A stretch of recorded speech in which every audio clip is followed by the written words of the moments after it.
If you look into this impenetrable mess of pine trees, you'll see graves. And there are a lot of them in here. And there's more right there.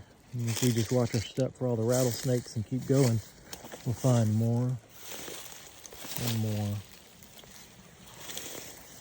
And there's even more that continue that way. We can't get to them. This is the old Sardis Cemetery. There used to be a church here back in the 1800s, and there are hundreds of graves in this impenetrable bunch of pine trees. Let's see if we can't find another one real quick in here. This cemetery has been vandalized repeatedly over the years, and several times it's been fixed up. And the people who maintained it and kept it from getting taken over by these pine trees, I've heard that they pretty much gave up after the last time it was vandalized. People were taking ATVs and just riding over the graves and pushing headstones over and using them as ramps for the ATVs, and just really messing the place up. Obviously, I couldn't get any further to see any more graves, but they're in here. I'll go around to the other side and show you some more. All right, so we can see some more. If we fight the pines to get there.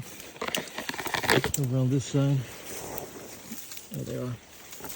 There's some more here.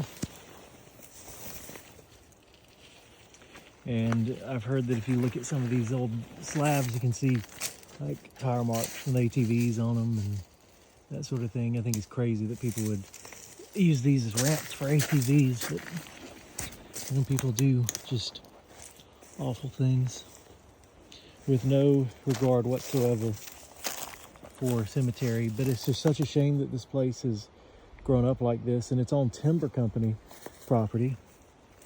It's surrounded by timber company property. I'm actually have worked with the timber company that owns it before on protecting some other cemeteries on their property, and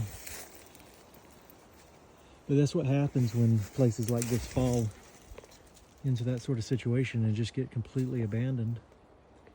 And imagine trying to do historic research or find your ancestor out here in this, and the cemetery just keeps going. We're clear on the other side now from where we started out.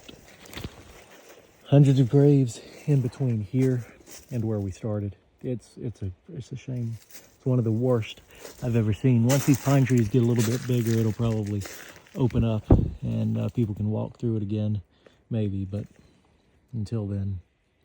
But it'll also, being overgrown, will actually protect this one and keep the people who are vandalizing it out, thankfully. Like I said, this one has seen years and years of vandalizing.